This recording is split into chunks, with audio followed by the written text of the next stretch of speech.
partout dans le monde, les gens construisent leur avenir dans le secteur de l'agriculture. Au Ghana, Aminat gère une petite exploitation de maïs avec son mari. Dans les Caraïbes, Andrés est sur le point d'obtenir son diplôme universitaire et se prépare à reprendre la ferme laitière familiale. Dans le Pacifique, Moana travaille pour une entreprise de cacao en pleine croissance. Ils viennent de différents horizons, mais partagent tous le même défi. Comment réussir pleinement dans le secteur de l'agro-industrie lorsque l'accès à une formation adéquate, aux outils nécessaires et au financement indispensable est malheureusement très limité? Amina, par exemple, est en train de s'adapter aux périodes de sécheresse de plus en plus fréquentes. Andrés souhaite moderniser l'entreprise familiale. Moana, elle, cherche de nouvelles compétences pour faire progresser sa carrière. C'est là qu'intervient l'U-Academy de l'Agribusiness, votre plateforme incontournable pour acquérir des compétences en agroalimentaire. Nous l'avons conçue spécifiquement pour les agripreneurs, les étudiants et les professionnels comme vous, pour toutes les personnes qui sont les moteurs du changement dans le secteur agricole. C'est entièrement gratuit et il a été conçu spécifiquement pour vous accompagner à chaque étape de votre parcours. C'est pourquoi nous l'avons enrichi de cours en ligne pratiques à votre propre rythme, accessibles à tout moment et en tout lieu, en anglais, français, espagnol et portugais. Que vous souhaitiez améliorer votre planification financière, diversifier vos sources de revenus ou adopter de meilleures pratiques agricoles, ou créer une entreprise qui nourrit votre communauté, l'U-Academy vous aide à grandir. Amina a suivi un cours sur l'agriculture climato-intelligente. Andrés a exploré des modèles commerciaux et l'accès au marché. Moina a aiguisé ses compétences en gestion. Maintenant, il planifie de nouveaux investissements s'étendant à de nouveaux marchés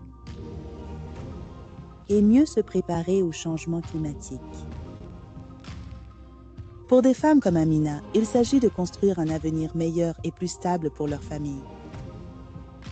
Pour des jeunes comme Andrés, c'est une véritable voie vers l'opportunité. Et ce n'est pas tout. Les apprenants qui terminent les cours peuvent participer à des concours de financement avec la possibilité de gagner jusqu'à 2000 € pour leurs idées d'agro-entreprise, être mis en relation avec des banques et des prêteurs, et même gagner des ordinateurs portables ou des tablettes.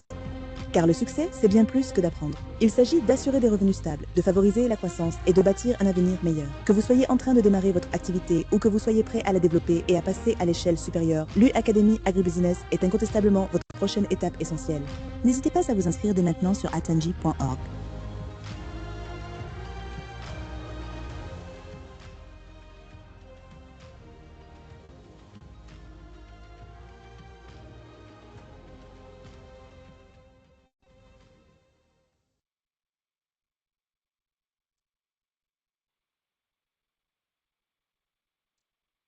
Ok, je pense qu'on peut commencer.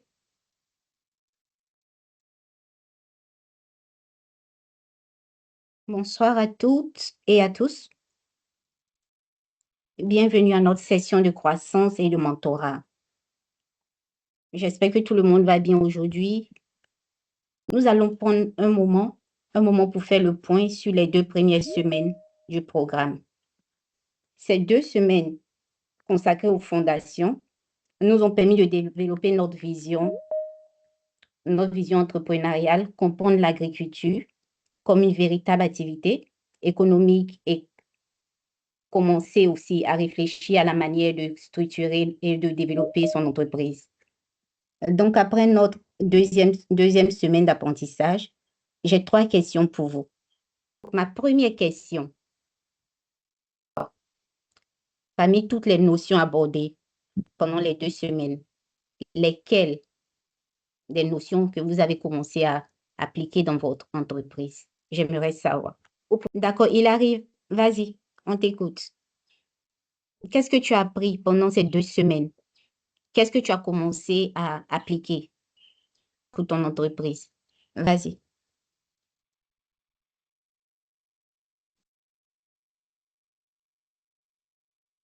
Pendant ces 2 semaines-ci, notamment au niveau de la gestion de mon exploitation, j'ai pu mettre en pratique les stratégies, notamment des prises de décision dans le cycle d'exploitation à travers les notions de gestion de l'information, les notions de gestion de stratégie et le processus continu, notamment vision, objectif, environnement et ressources, parce que je n'avais pas dans mon étude pris en compte ces différents éléments dans la gestion de mon exploitation. Aussi, la gestion des risques, surtout au niveau des risques d'investissement et les risques au niveau des incidences humaines. Donc, dans mon unité de production, je me suis beaucoup améliorée en comprenant les limites de ma production, les causes de ces limites-là et les unités de base des facteurs de production ont également été prises en compte, notamment au niveau des superficies. Je sais désormais comment est-ce que je peux mieux gérer mes superficies, les différents calculs et autres. Great. Je me suis aussi beaucoup améliorée. Je me suis enfin beaucoup améliorée au niveau des calculs de la valeur de production et des calculs des bénéfices. Parce que je ne tenais pas en compte les marges brutes et les marges nettes. Je ne savais même pas comment on calculait, donc c'est un plus. Donc, j'ai toujours ce petit tableau-là avec moi, des 3 étapes de calcul. Les 3 étapes de calcul. Donc, j'ai toujours ce petit tableau-là avec moi. Donc, je peux déjà facilement calculer la productivité de mon travail et la productivité de mon capital. Merci. Wow. Nous sommes très heureux d'entendre ça. Merci, merci Larry d'avoir partagé ça avec nous. Ma deuxième question. Est-ce qu'une idée ou une façon de voir votre entreprise a changé depuis le début du programme? Donc, je répète, est-ce qu'une idée ou une façon de voir votre entreprise a changé depuis le début du programme? Il y a beaucoup de réponses dans le chat. Je peux lire la réponse de Viviane. Vendre avant de produire, cette notion m'a permis de me bousculer et je suis en train de travailler à avoir mon produit toujours disponible afin de ne pas perdre les clients. Sophie, quant à elle, Armelle, elle dit que les facteurs de production, la structuration de l'entreprise et elle a également tenu compte de tous les coûts. Et enfin, il y a l'association Femmes 2000 qui parle strictement de la gestion des risques d'investissement dont ils ont pris en compte dans leurs différentes entreprises. OK. Il y a également Grace Jessie qui parle de la définition de l'objectif de son entreprise ainsi que la planification des productions, notamment la maîtrise des coûts à chaque étape de sa production. Wow. Great. Nous avons Claudine. Elle a dit salut, bonjour, juste bonjour. Et il y a Dina qui parle de la structuration de son entreprise, que désormais elle tient compte des réalités du marché. OK. C'est bien. Également, oui, Viviane a ajouté que les coûts m'ont permis de réaliser que jusqu'ici, je ne voyais pas bien ce que je faisais comme une entreprise à part entière.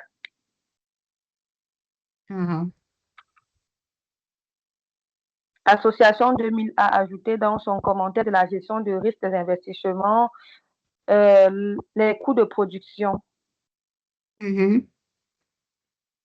Viviane encore, elle dit qu'elle je comprends mieux que la transformation que je fais doit être bien planifiée et je dois davantage tenir compte du marché. OK, c'est bien. Et pour moi, ce que j'ai pris en compte dans la transformation, dans la transformation de mes produits notamment, c'est l'aspect de la qualité. C'est l'aspect de la qualité des normes et la qualité de production. Les coûts m'ont permis de réajuster le processus des normes d'hygiène et le respect des règles et des réglementations en vigueur en termes de transformation agro. J'ai également découvert que les normes qualité et sécurité ne représentent pas seulement l'aspect nutritionnel, qu'elle tient également compte des attributs sensoriels, de la durée de la consommation, des stabilisants, des propriétés de fonctionnement et surtout, le plus important, c'est la qualité de la transformation à la fin. Merci. D'accord, merci beaucoup, Hilary. Donc, je vais donner un résumé de tout ce qu'on a appris, surtout avec les cours sur l'agriculture comme affaire. Donc, vous connaissez maintenant les unités de base et leur importance pour une bonne gestion. Vous comprenez le concept des prix dans l'agrobusiness. Vous comprenez le concept des coûts de production dans les activités agricoles et d'élevage. Et aussi, vous pouvez calculer maintenant la valeur de la production dans les activités agricoles. Donc, pour prendre la bonne décision et choisir des activités agricoles rentables, l'agripreneur calcule et interprète les marges brutes et nettes. Vous comprenez et savez maintenant calculer la productivité de la terre, de la main-d'œuvre et du capital. Vous savez évaluer et choisir les meilleures activités agricoles pour votre exploitation. Vous comprenez l'importance de la gestion financière et savez utiliser les outils appropriés. Vous savez interpréter correctement le calendrier financier. Une bonne gestion du calendrier financier facilite l'accès à des services financiers adaptés. Donc, je vais appeler ici Estelle Reine. Oui, je suis là. Ok. Oui, je suis là. Vas-y, tu peux commencer. Bonsoir, je suis Estelle Reine Essam. Je suis promotrice de l'association environnementale Unie pour une planète saine. Je suis titulaire d'un master en sciences de la nature et cadre dans l'administration camerounaise. Donc, je présente le projet avec lequel je me suis inscrite à cette formation est la culture biologique du gingembre. Donc, dans notre association, nous priorisons l'agriculture biologique. Et pour mon projet, j'ai fait une présentation et une justification du projet. Étant donné le contexte mondial et africain de post-COVID-19, et les populations africaines et camerounaises ont massivement redécouvert les vertus médicinales des plantes locales, en l'occurrence du gingembre, qui a occupé une place centrale pendant cette période.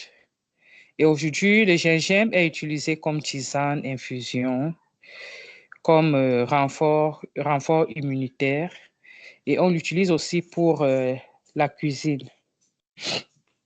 Face donc à la forte demande et à la prise de conscience des ménages sur la nécessité de consommer sain, le projet de culture biologique du gingembre que nous sommes en train de mettre sur pied se fait sur un demi-hectare.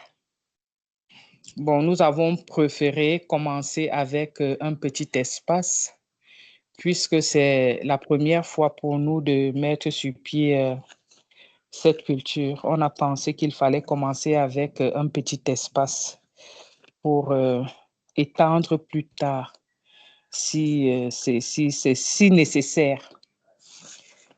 Donc, nous avons comme objectif général, nous devons contribuer à la mise en œuvre de la stratégie nationale de développement SND 2035 à travers la promotion d'une agriculture biologique, compétitive, durable et créatrice de richesses.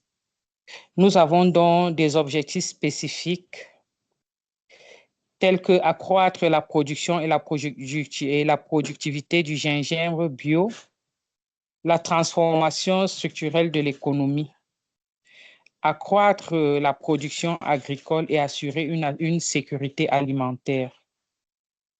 Nous voulons donc, il y a aussi comme objectif spécifique, développer les filières agricoles porteuses et compétitives, donc promouvoir une agriculture qui respecte la santé de l'environnement, de l'humain, des animaux. Donc, à travers cette culture, il est question aussi d'assurer une gestion durable de l'environnement et des ressources naturelles. Les résultats attendus les résultats attendus après après la mise sur pied de notre champ de gingembre sont à peu près égales à 7 à 10 tonnes de gingembre bio produites par cycle. Et les résultats attendus vont créer de manière directe, nous aurons des emplois directs et nous aurons aussi des emplois temporaires. De manière directe, nous avons pensé que nous pouvons créer 3 emplois directs. Et ce sera, comme j'ai dit tout à l'heure, sur un demi-hectare. Et nous souhaitons, comme résultat, présenter le gingembre à l'état de racine et, si possible, le transformer et approvisionner ainsi les marchés pour un premier temps de la ville de Yaoundé et à long terme de tout notre pays, le Cameroun, et pourquoi pas à l'international. Nous avons donc aussi essayé de présenter une fiche technique et notre fiche technique présentait le labour, la préparation, c'est-à-dire le labourer. La préparation va consister d'abord à nettoyer le terrain défriché, labourer et apprêter le compost et le fumier. Après, nous allons nous octroyer les semences des rhizomes et nous devons nous assurer que nous aurons des rhizomes bien sélectionnés qui sont sains et qui ont aussi été cultivés dans de bonnes conditions, c'est-à-dire des conditions qui respectent quand même ce que nous voulons faire, c'est-à-dire avoir une culture biologique. Bon, généralement, les plantations se font pendant le mois de mars et avril, mais il peut aussi se trouver que l'on le fasse en intersaison. Et si on doit le faire en intersaison, il va falloir prévoir dans la fiche technique l'hydratation du sol, c'est-à-dire qu'en saison rude, en saison sèche rude, il faudra apporter de l'eau à notre champ. Donc, nous avons fait la présentation en tenant compte que le champ peut se faire pendant le mois de mars et avril et les semis se font sur un espace espacé de 30 cm. Et après, on doit prévoir aussi le paillage des feuilles sèches pour recouvrir les plantes dès qu'elles seront mises sur le sol afin de conserver l'humidité. Bon, nous avons aussi dans notre fiche technique tenu compte de l'entretien, c'est-à-dire le désherbage qui doit être manuel parce que nous voulons éviter les herbicides. Nous allons donc faire un désherbage manuel et la récolte est prévue. Si on met en semis à partir de mars-avril, la récolte sera prévue en novembre et décembre, c'est-à-dire entre 8 et 10 mois après la plantation. Maintenant, si on fait un champ en intersaison, naturellement, ce sera 8 à 10 mois après le semis que l'on peut espérer avoir une récolte. Bon, j'ai essayé de faire un budget prévisionnel en désignation quantité, les coûts. Donc, au départ, on a pensé aux semences de gingembre. Actuellement, sur le marché, parce que les sacs de gingembre varient en fonction du moment. Actuellement, après après avoir parcouru le marché, on s'est rendu compte que le sac de gingembre coûte 235 000 francs. Parce qu'en même temps, on a des sacs qui sont, comme j'ai dit tout à l'heure, il faudrait avoir une sémence bien sélectionnée. Quand il s'agit des sacs de semences, ça coûte un peu plus cher que les sacs que l'on met sur le marché parce ils ont déjà été triés, sélectionnés et mis de côté pour la sémence. Donc, on a prévu pour un demi-hectare d'acheter 6 sacs de rhizome pour un coût unitaire de 235 000 et un total de 1 410 000 francs. On a prévu nous octroyer du compost et fumier pour une quantité de 10 tonnes à raison d'un coût unitaire de 20 000 francs, soit un total de 200 000 francs. On a un forfait en main-d'œuvre. Le forfait, en fait, on s'est dit, on ne peut pas tenir sur 10 mois étant donné que nos moyens sont limités. Sur 10 mois, on ne peut pas prendre tous les travailleurs de manière fixe. On va donc prendre des travailleurs à la tâche, c'est-à-dire quand on veut désherber le champ, on prend des personnes et on les paye à la tâche. On a donc un forfait de 500 000 francs pour la main-d'œuvre. Et maintenant, le petit matériel dont on aura besoin, on a mis un coût unitaire de 150 000 francs, soit un total en CFA de 2 260 000 pour que nous puissions avoir notre champ de gingembre planté, totalement planté. Maintenant, nous avons fait des prévisions aussi sur les récoltes. C'est vrai que nous avons préféré faire, j'ai préféré faire des révisions à la baisse. J'ai prévu qu'un demi-hectare pourrait nous donner 25 sacs. Et si nous devons vendre, j'ai pris un coût moyen de 200 000 francs. Parce qu'avec le gingembre, il se trouve que les prix peuvent augmenter en fonction de la saison, en fonction de la demande, en fonction de l'affluence sur le marché. Mais il se trouve quand même que ces derniers temps, après nos recherches, difficilement le coût va à moins de 180 000 francs quand vous avez un bon gingembre. Ça, c'est pour le gingembre qui n'est pas bio. Donc, c'est pour le gingembre qui est cultivé avec les intrants chimiques et autres. Alors, on se dit que la culture du gingembre biologique, normalement, devrait coûter plus cher. Mais nous nous sommes dit, on prend une moyenne de 200 000 francs parce que nous ne saurons pas est-ce que les consommateurs comprennent ce que c'est que le bio, est-ce qu'au moment où notre produit sera sur le terrain, on aura affluence ou pas, est-ce que la demande, comment est-ce que sera la demande, est-ce qu'on aura réussi. On s'est donc dit, on prend un coût moyen pour notre gingembre biologique de 200 000 francs. Soit et on prévoit avoir une récolte de 25 sacs, soit un total de 5 millions de francs après les ventes. Et on a donc ressorti, on pourrait donc avoir au minimum, parce que là, au minimum, ou alors je peux dire en moyenne, on aura 2 740 000 francs de bénéfices. Bon, maintenant, si avec la communication, il se trouve que les populations comprennent, ou alors nos clients, les personnes que nous allons approcher, comprennent l'importance, ou alors comprennent le bien fondé de consommer bio, le prix de notre sac de gingembre coûtera bien plus cher.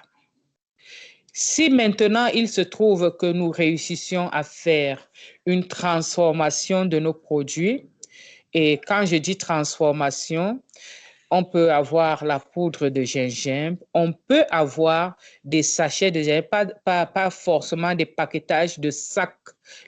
les grands sacs comme on fait dans les marchés, mais on peut faire des petites quantités d'1 kilo, de 5 kilos, de demi-kilo. Et là, à la fin, ça nous reviendra encore un peu plus cher.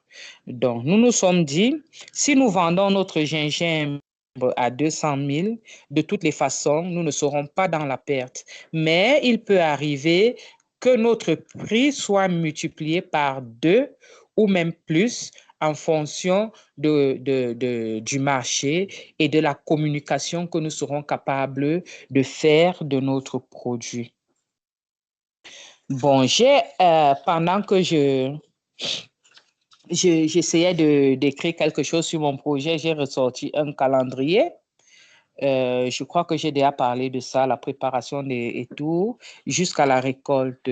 Maintenant, les débouchés, comme je disais tout à l'heure, ce sont nos marchés usuels, ce sont les grandes surfaces, ce sont les industries de boissons, ce sont les personnes qui consomment la poudre de gingembre.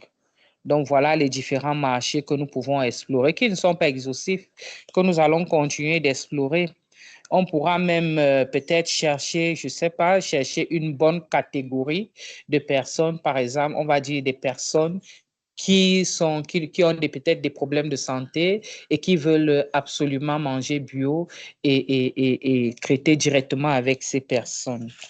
Bon, maintenant, l'impact que notre projet pourrait avoir. On a pensé que notre projet peut avoir un impact économique, un impact social et environnemental positif et une agriculture durable. L'impact économique va générer un chiffre d'affaires par cycle parce que après avoir fait, on sera toujours en train de refaire et de refaire. Et avec l'agriculture biologique, on n'est pas forcément obligé de laisser le champ en jachère parce que on va toujours approvisionner en compost. Quand on va défricher, les herbes vont rester sur place, ça va constituer du fumier. Donc, notre sol sera régulièrement utilisé et on pourra faire une bonne rotation de notre culture. Et puis,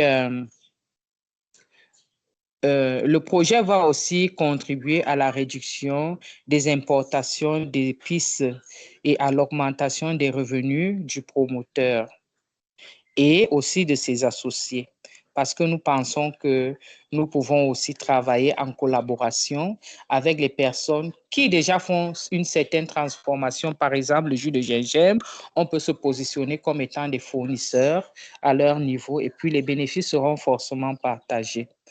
Nous pensons que notre projet peut avoir un impact social, une création d'emplois. On aura des emplois fixes et des emplois temporaires. Un emploi fixe pour un début parce que nos moyens sont encore limités. Pour un début, on dira 2 à 3 minimum direct. Et surtout pour les jeunes et les femmes. Maintenant, le projet aussi va améliorer l'accès aux produits naturels et renforcer l'immunité des ménages. Ça, c'est l'impact social. Maintenant, pour l'impact environnemental. Une conduite 100% biologique, c'est ce que nous voulons. Une utilisation du compost, des paillages, pas de pollution des sols et des eaux, et donc la préservation de la biodiversité. Maintenant, on aura un impact sur l'agriculture durable. La promotion d'un modèle agricole durable et reproductible, une amélioration de la fertilité du sol et sur le long terme, une approche One Health, c'est-à-dire la santé pour l'homme. On tient compte de la santé de l'homme, on tient compte de la santé de l'animal, on tient compte de la santé environnementale. Je voudrais maintenant ajouter que s'il se trouve que notre culture se fasse en intersaison, en même temps, nous allons, pour pouvoir drainer, pour pouvoir apporter de l'eau à notre champ, nous allons utiliser des bouteilles, ça c'est pour l'impact environnemental, nous allons recueillir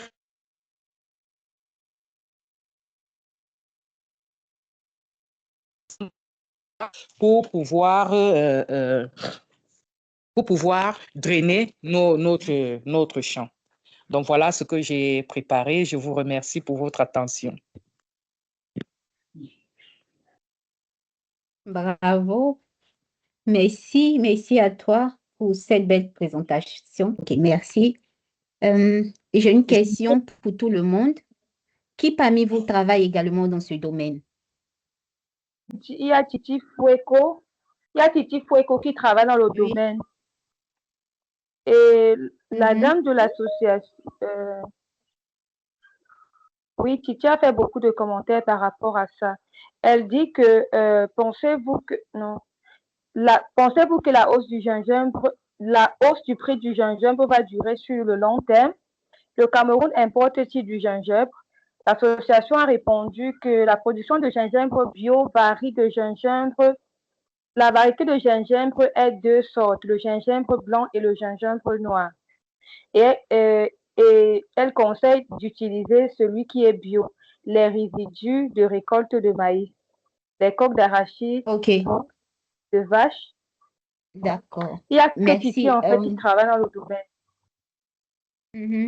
Donc, est-ce qu'on peut avoir une réponse pour celle-là, la question? Reine?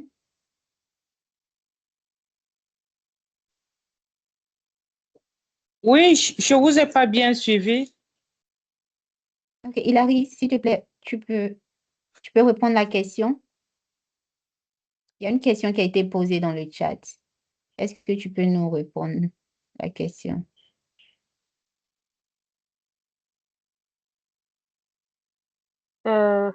Pour l'association, Titi demande si est-ce que vous pensez qu'au Cameroun, le gingembre va toujours rester à la hausse à long terme?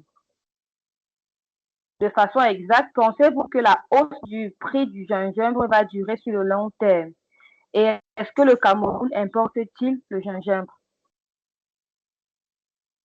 Bon, concernant le long terme, la durée du gingembre, ce que je peux dire, c'est que quel que soit le prix du gingembre, aujourd'hui, au Cameroun, nous nous sommes rendus compte que le gingembre est consommé.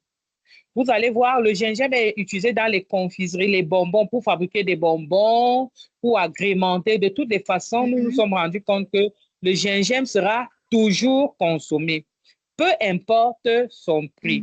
Si le prix baisse, ce qui est sûr, ce qui fait grandir le coût de production, c'est surtout le prix de la sémence. Si le prix baisse, le prix de la sémence va baisser et le producteur va toujours rentrer dans ses frais. Pour le moment, nous nous sommes rendus compte que ce prix va crescendo.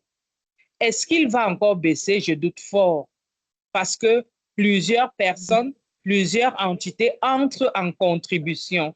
Avant, le jus de gingembre n'était pas prisé. Aujourd'hui, le jus de gingembre est prisé et avec le jus de gingembre, on agrémente d'autres jus. Avant, le jus de gingembre n'était presque pas utilisé dans l'agrémentation de certaines, comment on appelle, des sucreries. Aujourd'hui, nous sommes rendus compte en majorité, les bonbons sont agrémentés du gingembre. Donc, que le prix du gingembre reste à son niveau ou pas, le producteur devra toujours s'en sortir. Il va toujours produire et il devra toujours rentrer dans ses bénéfices. Mais pour le moment, je pense que ce prix va continuer à grimper ou alors au moins il va atteindre un certain seuil où il sera stable. Parce qu'aujourd'hui, c'est difficile. C'est difficile aujourd'hui au Cameroun d'avoir encore le ginger de 25 francs. Ça n'existe plus. Alors qu'avant, c'était ça.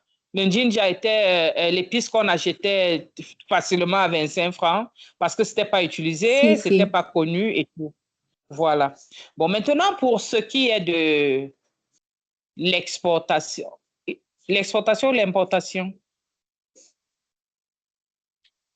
L'importation. La question, c'est l'importation.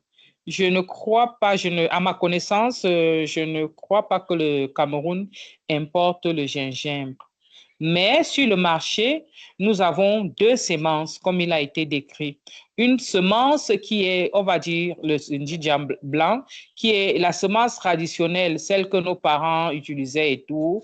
Et une autre semence que l'on appelle vulgairement le gingembre chinois. Bon, d'où vient cette semence, je ne sais pas. Mais est-ce que le Cameroun importe? Je ne crois pas, non. Pas à ma connaissance, en tout cas. OK. D'accord. Ça va? Il n'y a plus de questions? Plus de questions? Je voudrais ajouter quelque chose, Oui, oui. si vous me Vas-y. permettez.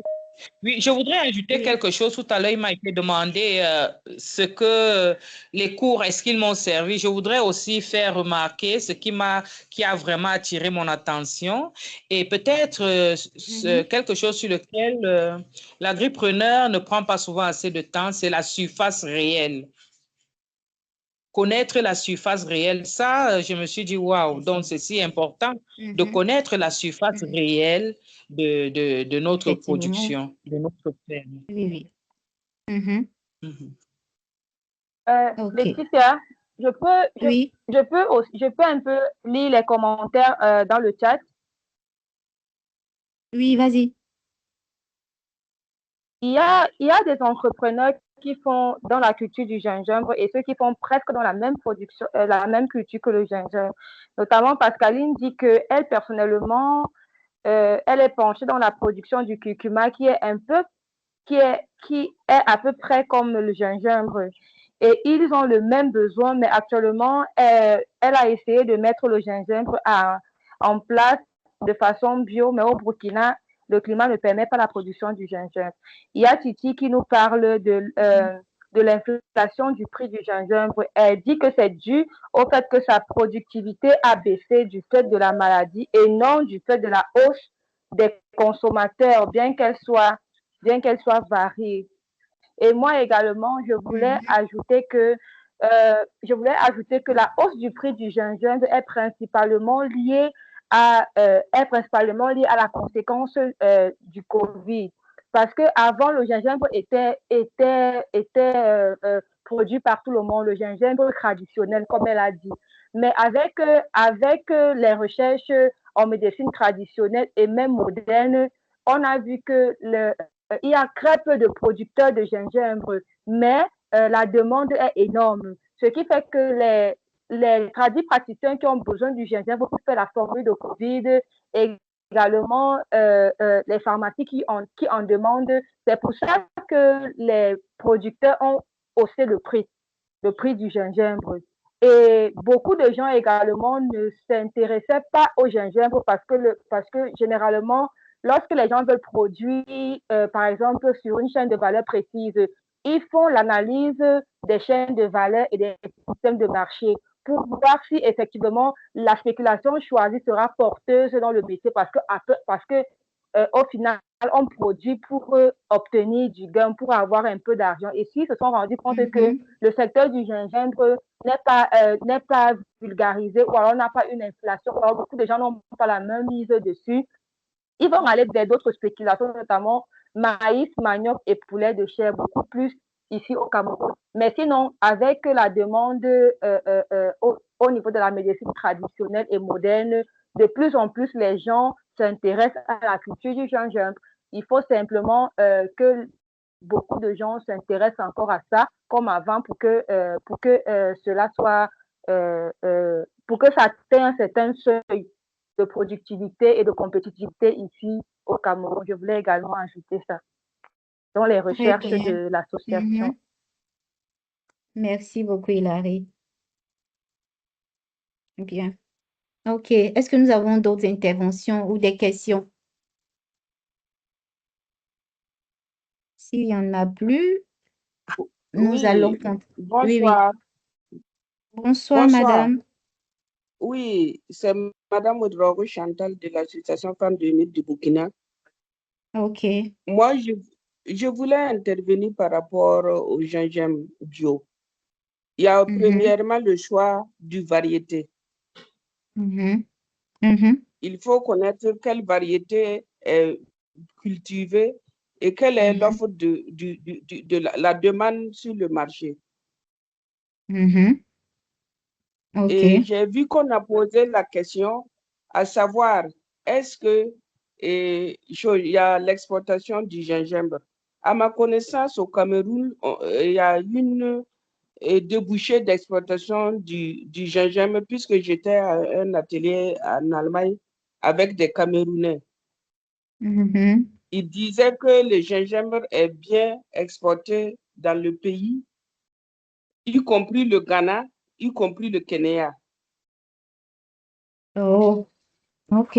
Que c'est des pays où c'est avancé. Maintenant, ce qui fait augmenter le prix du gingembre est que chez nous, on utilise le gingembre pour la production du compost bio.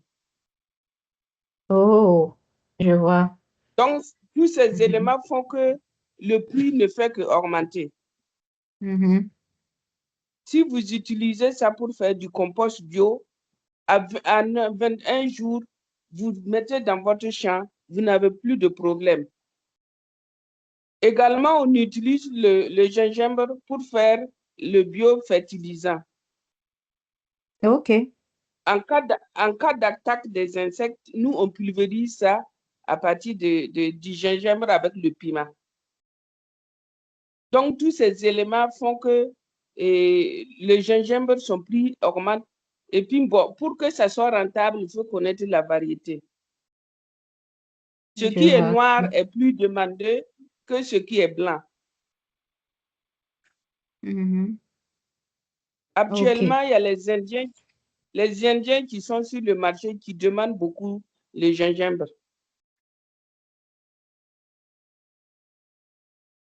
Donc, le marché est là, mais maintenant, la production n'est pas là.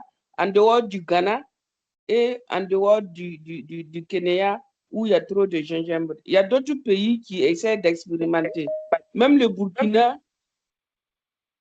même actuellement, le Burkina est en train d'expérimenter avec les poules de croissance. Et nos poules de croissance agricoles, là, l'État est en train d'implanter des gingembre, des choses, parce que le marché est là. La recherche aussi utilise les gingembre pour faire beaucoup de marchés, comme dans les produits, comme les composts bio et autres. Donc, voilà succinctement ce que je peux dire dans le gingembre. Sinon, le marché est là. Les femmes peuvent se Ok. mettre dans l'activité du gingembre qui est leur filière est bien a des avantages même. Mhm. Donc voilà ce Ok. que je voulais dire pour un peu éclairer certaines choses. Merci. Merci bien, madame, pour votre Ah, intervention. merci. Ok. Y a-t-il des questions? Ok. Donc, s'il n'y a plus de questions par rapport à sa présentation, oui, il arrive, vas-y. Oui, Letty, j'aimerais poser la question à la dame parce que j'ai vu beaucoup de limites au niveau de la vente, au niveau du marketing de ces produits. Si elle peut encore relire la partie là pour que nous puissions essayer de lui donner des actes, en fait, davantage d'actes de vente de ces produits. Et Oh. parce que j'ai également suivi que elle a besoin des partenaires.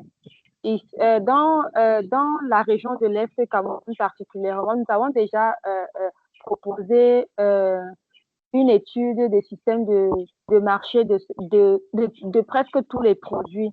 Donc, je vais partager avec elle le site, comme ça, elle peut voir de façon holistique Mhm. au niveau du prix, de l'emplacement, en fait, tous les 7 P de sa chaîne de valeur, elle pourra voir qui fait quoi, où et comment en termes de ce qu'elle aurait besoin dans son domaine d'action. Parce que je pense que c'est à peine, j'ai noté, il n'y a que euh, euh, deux personnes hein, à qui ils vendent leurs produits. de gingembre. OK. Donc, conseil. Ok, bonsoir madame, Bonsoir. bonsoir à tous et à toutes. Ok, merci pour la parole. J'ai été vraiment...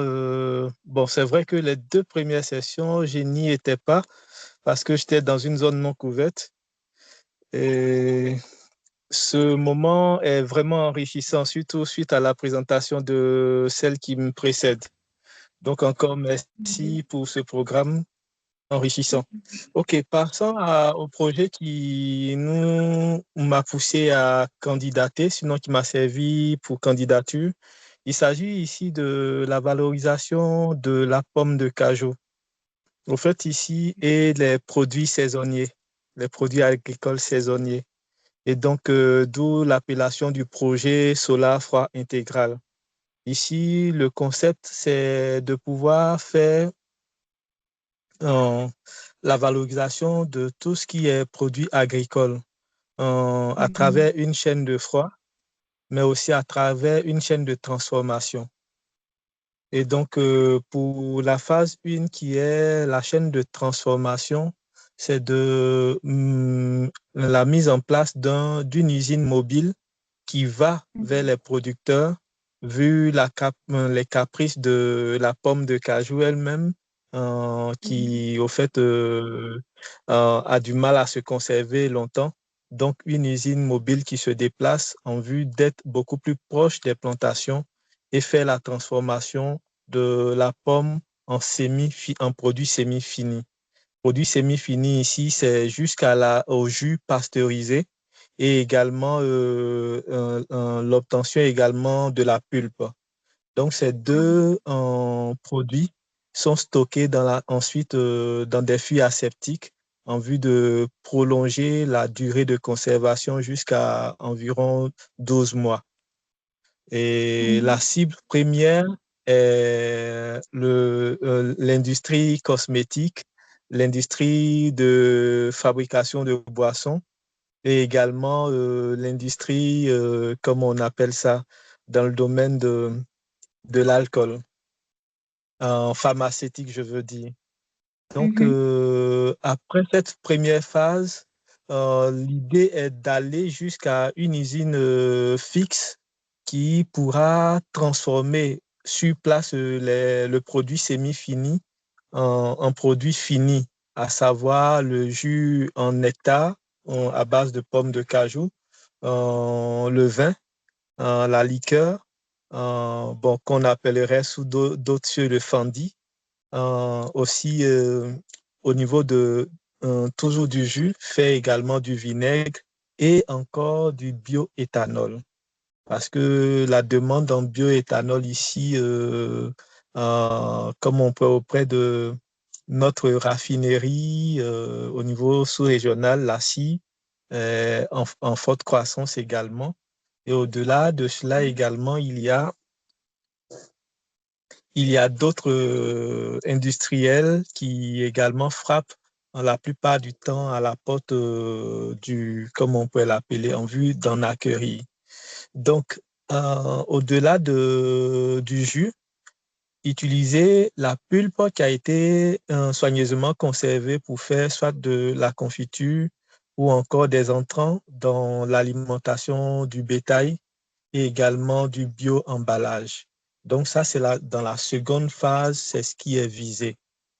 Donc voici de façon succincte présenté, comme on pourrait l'appeler, le projet en lui-même et là où nous voudrions, l'objectif que nous voudrions atteindre. En faisant un arrière-plan, il faut dire qu'au niveau de la Côte d'Ivoire, la Côte d'Ivoire est premier producteur au niveau de l'amande de cajou. Mais le produit, c'est-à-dire le fruit lui-même est délaissé dans nos champs, ce qui constitue un méthane non sécurisé, non contrôlé plutôt dans la nature. Et nous savons également que le méthane est encore plus de presque 85 fois plus élevé que le dioxyde de carbone que nous voudrions, le CO2 que nous voudrions combattre dans la nature,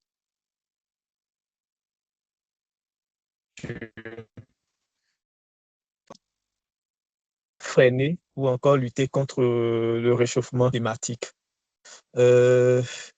Immédiatement, ce projet non seulement va créer, sinon engendre déjà des emplois.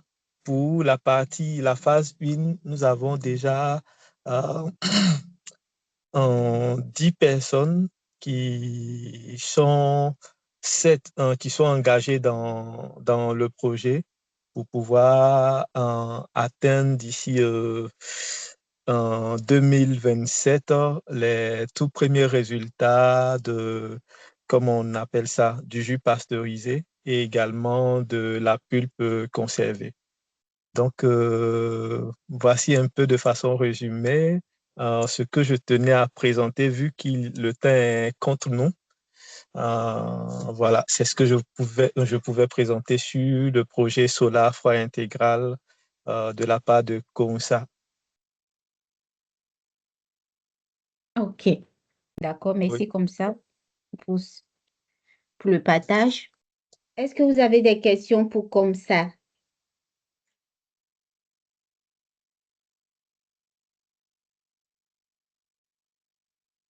Allô? Oui, Allô? oui, Oui, allô, allez-y, excusez-moi, moi, c'est juste une proposition, si c'est la bienvenue. OK, Et allez-y. il a parlé des résidus liés aux pommes d'acajou. Oui. Bon, nous, on a une proposition, j'ai personnellement une proposition à lui faire, s'il peut utiliser ces résidus-là pour faire d'abord du compost. D'accord. Ça va nourrir le champ. Et deuxièmement, il peut D'accord. utiliser pour faire du charbon bio. Oh, Super. mhm. Oui, D'accord. voilà les deux propositions. Actuellement, nous, on ne jette plus les résidus après les récoltes. D'accord. OK, OK, c'est merci. super. Et puis, bon, Mhm, résidus pour faire du charbon bio, actuellement, les femmes, nous, on peut aider les femmes qui souffrent d'asthme à mhm. D'accord. préparer avec du charbon, voilà, du charbon sans souffrir. Et Super. également, le OK, compost, les résidus peuvent faire du compost pour que ça soit bio dans les champs. OK. Avec le bout de vache, un peu de déchets de volaille, vous composez ça et puis en 21 jours, vous avez du compost bio. Actuellement, ça coûte cher. Le sac de D'accord. 50 kilos, ça vous fait 25. Mais après les récoltes, ne jetez plus rien. Que ce soit les récoltes de maïs, les pommes d'acajou et autres là, vous conservez. D'accord. On peut le faire en charbon et en choses bio. Maintenant, les gingembre OK. que j'avais dit, on peut à partir de là utiliser pour faire ça, toutes ces choses-là, biofertilisants. Ça, c'est mes deux propositions. Troisième proposition, je voulais lui dire, il peut transformer les pommes d'acajou en crème, comme crème glacée ou bien des tartines comme ça. Il y a une possibilité de l'utiliser pour Wow. faire des crème glacée ou des tartines. Mhm. Donc, Actuellement, il peut, rien ne se perd si, et c'est rien ne vrai. se jette. Voilà. Mhm. Vous avez raison. Euh, voilà les trois Merci, propositions que j'ai à lui donner. merci Euh, pour votre Sinon, c'est un partage. bon projet. Voilà. Mhm, Ce qui nous fatigue dans la transformation, c'est l'énergie. Et il y OK. a aussi le financement et la mhm, oui, conservation. si, C'est ça. parfaitement Puisque raison. C'est- en période de récolte, il faut brader ça Mhm. parce qu'on ne sait pas comment conserver. Alors que quand il y a la chaîne Exactement. de valeur, la chaîne Mhm, froide, on peut conserver ça jusqu'à chaque période, on a du tout, quoi. Donc, ces si, trois éléments, le financement et l'énergie, que ce soit l'énergie solaire ou l'énergie électrique, là, ça coûte cher dans mhm, la mhm. transformation, y compris la conservation. C'est noté, c'est vrai. Vous avez effectivement Voilà, raison. merci. Voilà, Mhm. voilà tout ce que j'ai comme contribution. Merci, c'est Ok, très gentil de votre part. vraiment merci beaucoup, madame. Ah, ah.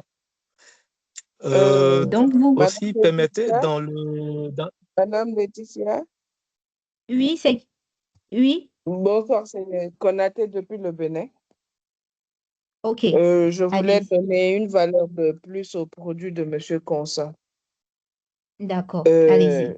Je pense que l'académie est toujours dans l'idéologie de l'innovation et tout ce qui s'ensuit.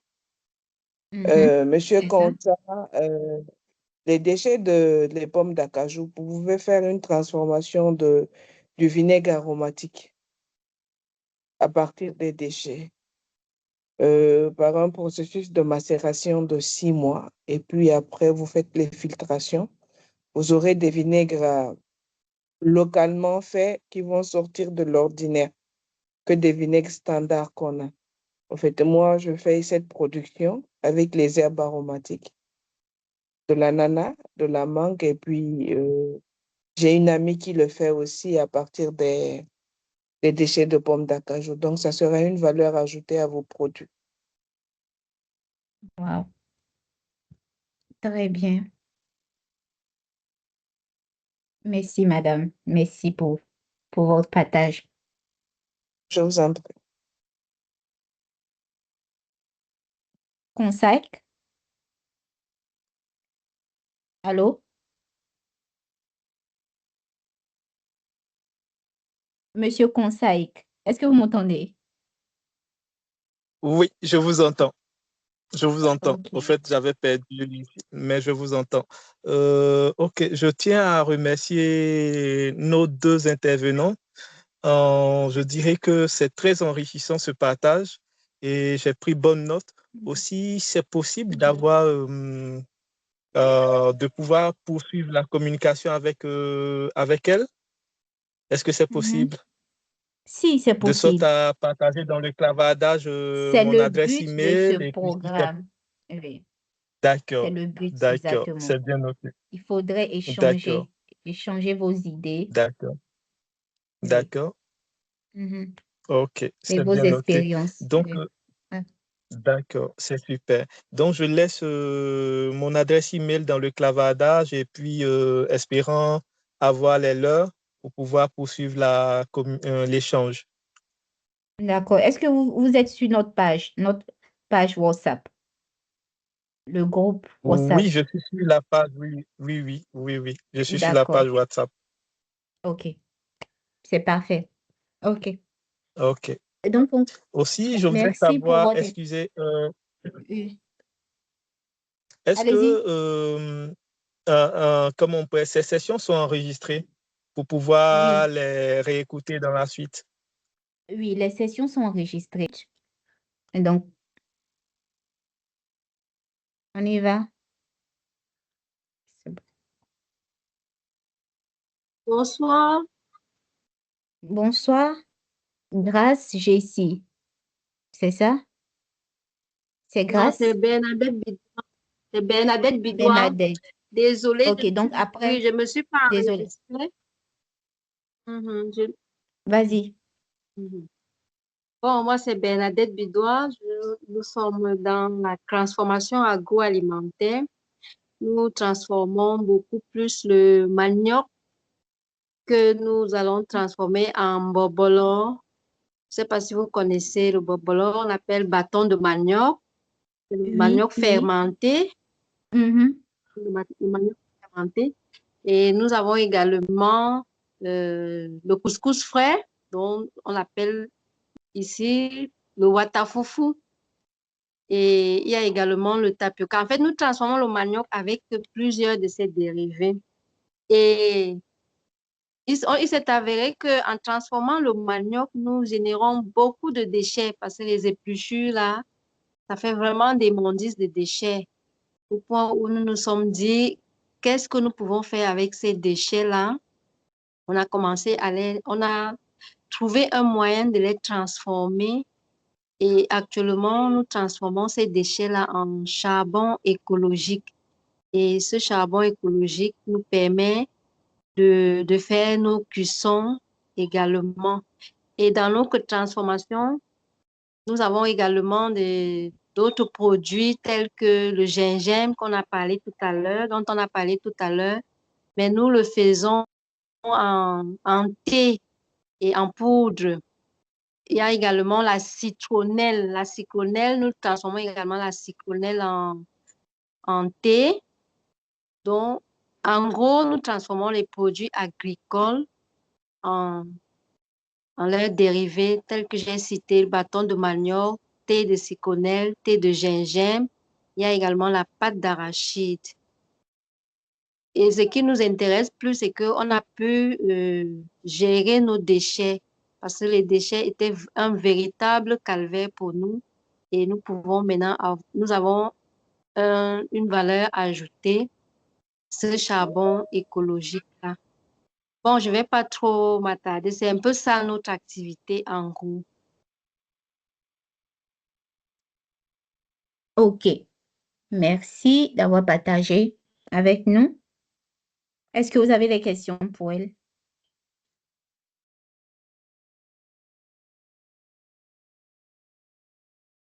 OK. S'il n'y a pas de questions, on continue avec Grace.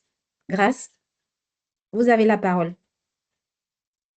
Bonsoir Laetitia, bonsoir à toute la team. C'est Grace Bonsoir. Jessie Kamene, je suis Yaoundé, Cameroun. Je suis promotrice de établissement AgroValoris Plus qui fait dans la transformation, l'agriculture durable et la transformation agroalimentaire.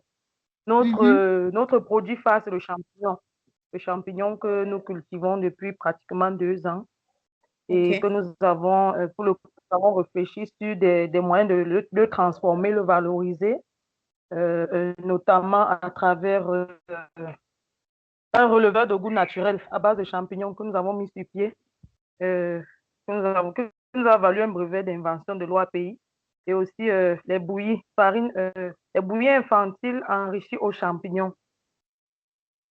Oui, déjà le champignon que nous faisons, nous cultivons, nous le faisons à partir des rafles de maïs et nous partons à partir de la multiplication des semences et tout jusqu'à la récolte. Déjà, ce que je peux dire, c'est que nous avons des difficultés. Si je prends la parole, c'est parce que sur le terrain, j'ai des difficultés. Nous avons des difficultés et certainement, vous pourriez me donner des conseils. Au niveau de l'écoulement, première difficulté, c'est comment écouler nos produits. Parce que le champignon, c'est un produit, une culture que les gens, certes, les gens connaissent, les bien fondés, pour les gens qui sont sous régime, pour les gens peut-être qui veillent sur leur alimentation, puisque c'est un aliment qui est recommandé et tout, avec ses vertus médicinales, tous des vitamines B et tout ce qui va avec. Mais le vrai problème, c'est qu'on a de la peine. Notre principal client, nos principaux clients sont des supermarchés. Et la difficulté avec les supermarchés, c'est que lorsque vous déposez le produit, on peut attendre 3 mois avant de vous régler. Entre-temps, l'entreprise a de la peine à tourner. La trésorerie est vraiment pénalisée. Bon, nous avons essayé déjà de voir s'il n'y a pas d'autres pistes, d'autres cibles. On a commencé avec les hôtels, faire les prospections au niveau des hôtels pour le champignon, qu'il soit frais ou sec. Il faut proposer le produit, mais jusqu'ici, ce n'est pas encore ça. Ce n'est pas encore ça parce que là, on a des stocks qui sont très abondants de champignons, puisque généralement, on sèche. Quand on n'a pas pu le vendre frais, on le sèche. Et comme j'ai dit au départ, on le transforme aussi en releveur de goût naturel. Donc, le problème, c'est que nous avons des stocks extra énormément abondants qu'on ne parvient pas à écouler facilement. Nous avons des difficultés, comme j'ai dit, avec les supermarchés. Et je ne sais pas ce que l'astuce que vous pouvez nous donner pour pouvoir nous améliorer. Ça, c'est d'un. Et maintenant, de deux, on a un gros problème avec notre releveur de goût à base de champignons. C'est que bien qu'il soit breveté à l'OAPI et bien que nous ayons entamé les procédures pour la norme et la certification, le produit n'est pas encore adopté dans les habitudes des consommateurs. Ça fait que on se dit, les gens ne s'intéressent pas vraiment à ça.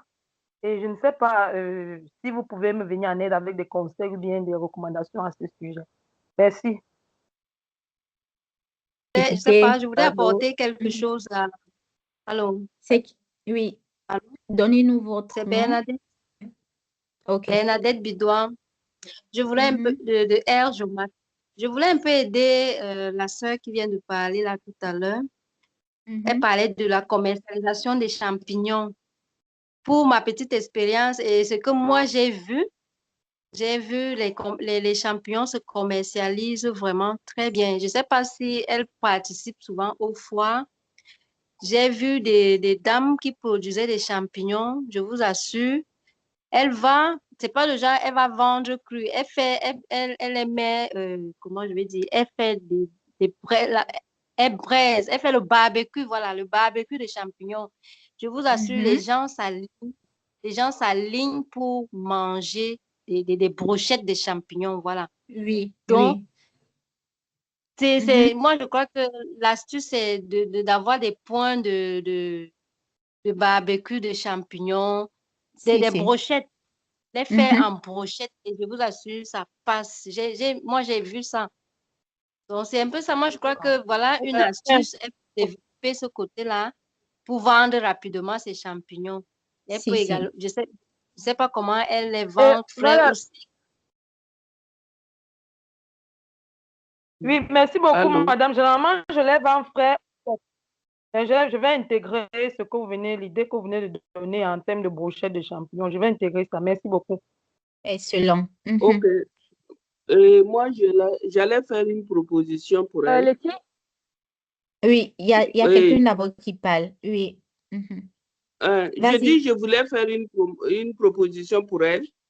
Mhm. Et de par ma petite expérience et à travers la consommation des produits locaux, moi, j'avais initié une activité de semaine de promotion des produits à base de ces produits locaux-là.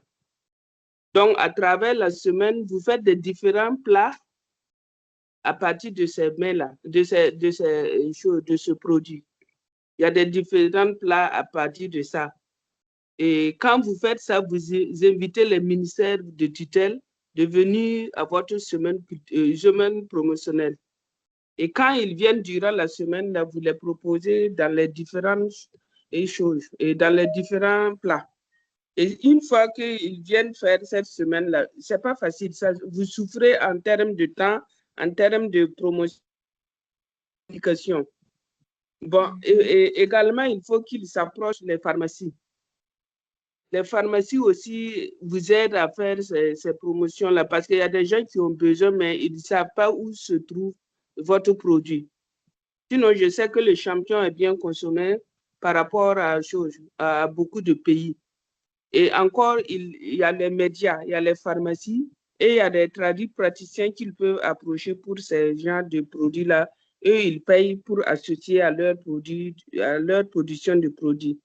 Bon, voilà ce que je propose. Maintenant, elle peut également voir avec leur consul ou leur ambassade hors de son pays pour aller faire une journée porte ouverte de ces produits-là.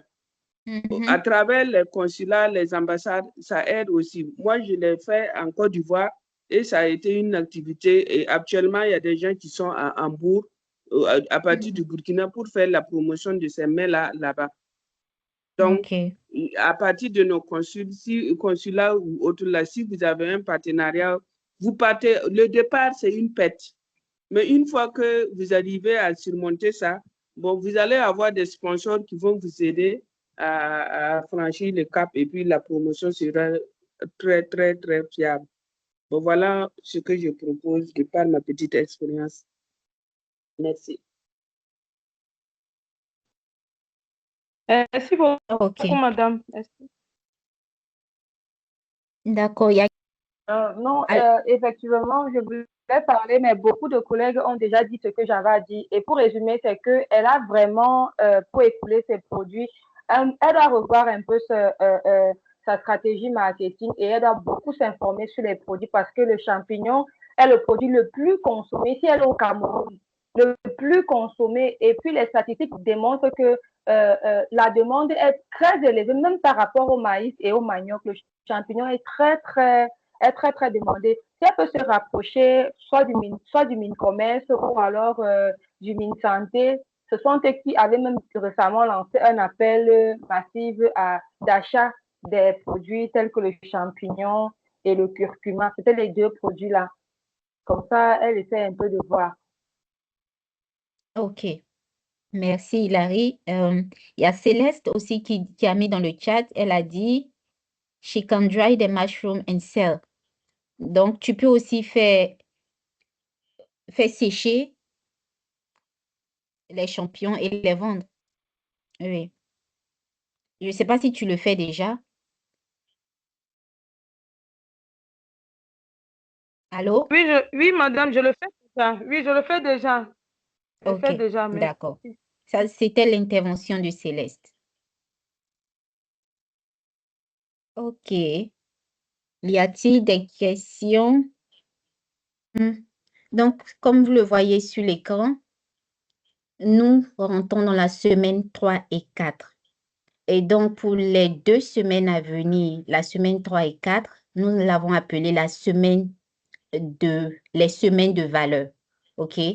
Donc, nous allons travailler sur la modélisation stratégique et gestion financière. Donc, les 2 cours obligatoires que vous devez prendre sur la plateforme Agribusiness e-Academy. Maintenant, pour toutes celles qui n'ont pas encore terminé les cours de la semaine 1 et 2, je vous encourage de les terminer avant d'entamer cette semaine. J'espère que tout le monde a compris. Est-ce qu'il y a des questions par rapport au cours, par rapport à la plateforme? Est-ce que vous avez des questions, vos préoccupations, s'il vous plaît? Posez vos questions, vos inquiétudes.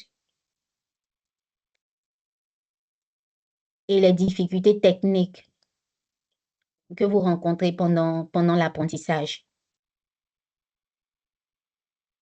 OK.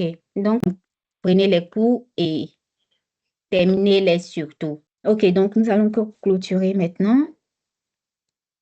Donc, pour terminer, je voudrais vous rappeler que les premières semaines avaient pour objectif de construire les fondations. D'accord?